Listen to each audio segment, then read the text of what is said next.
Hello everyone, my name is Swati. तो हम पढ़ रहे हैं class 9 fundamental unit of life, जो कि बायोलॉजी का चैप्टर है। उसका टॉपिक पढ़ रहे हैं हम यूकैरियोट्स। ठीक है, इससे पहले प्रोकैरियोट्स की वीडियो मेरे चैनल पे डल चुकी है, तो उसको भी देख लेना। सेल थ्योरी की वीडियो डल चुकी है, types of organism, cell introduction, इन सब की वीडियोस डल चुकी है, तो आप उन वीडियोस को भी देख लेना। वीडियो को लाइक करना, शेयर करना और चैनल को सब्सक्राइब करना, और अपने डाउट्स को कमेंट में ज़रूर शेयर करना, फीडबैक को ज़रूर शेयर करना। तो इस वीडियो में हम यूकैरियोट्स के बारे में पढ़ने वाले हैं और इसके नोट्स आपको डिस्क्रिप्शन में मिल जाएंगे। ठीक है, तो शुरू करते हैं।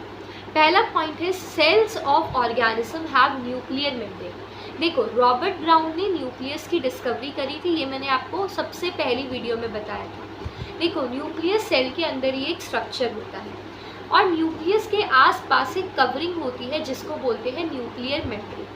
तो प्रोकैरियोट्स में तो ये न्यूक्लियर मेम्ब्रेन एब्सेंट होती थी, पर यूकैरियोट्स में ये न्यूक्लियर मेम्ब्रेन जो है ये प्रेजेंट होती है।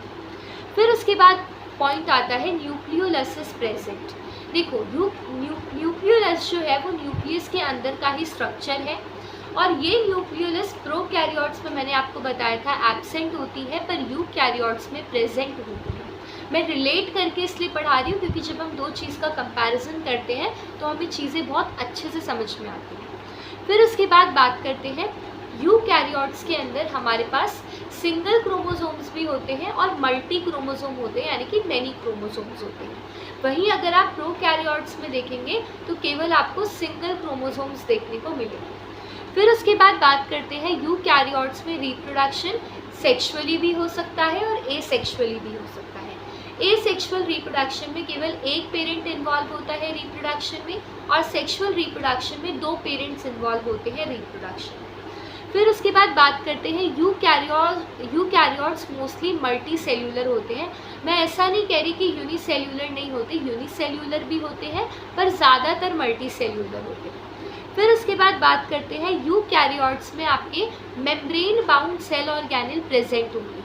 यानी कि मैंने आपको बताया था टाइप्स ऑफ ऑर्गेनिज्म वाली वीडियो में कि सेल ऑर्गेनेल सेल के अंदर वो स्ट्रक्चर होते हैं जो किसी पर्टिकुलर फंक्शन के लिए होते हैं, जैसे माइटोकॉन्ड्रिया रेस्पिरेशन के लिए होता है।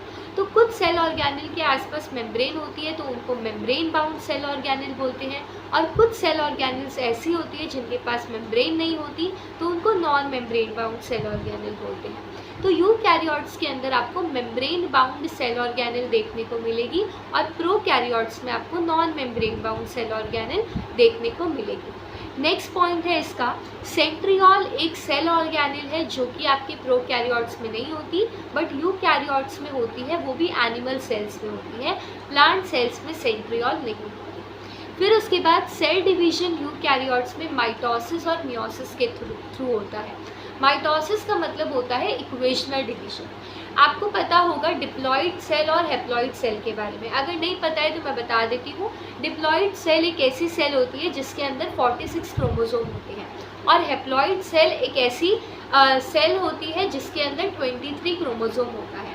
तो माइटोसिस के केस में क्या होता है, एक डिप्लॉइड सेल जो होती है जिसके अंदर 46 क्रोमोसोम होते हैं वो डिवाइड करती है, और डिवाइड करके दो सेल प्रोड्यूस करती है, और सरप्राइजिंगली उन दो सेल के अंदर इंडिविजुअली 46 क्रोमोसोम पाए जाते हैं। यानी कि जो डॉटर सेल्स बन रही है उनमें भी सेम क्रोमोसोम है पेरेंट सेल की तरह, तो इसलिए हम इसको बोलते हैं इक्वेशनल डिवीजन। तो यहाँ पे क्रोमोसोम का जो नंबर है वो रिड्यूस नहीं होता, तो इसलिए हम इसको इक्वेशनल डिवीजन बोलते हैं। यहाँ पे आइडेंटिकल डॉटर सेल्स बनती है, यहाँ पे क्रोमोसोम नंबर सेम होता है।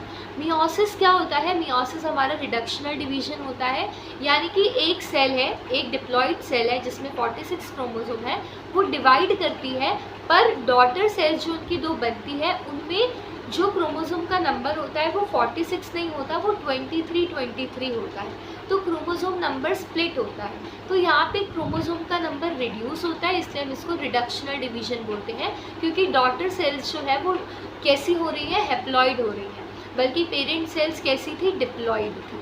फिर उसके बाद हम बात कर लेते हैं यूकैरियोट्स के कुछ एग्जाम्पल्स के, जो कि है फंजाई, प्लांट सेल और एनिमल सेल।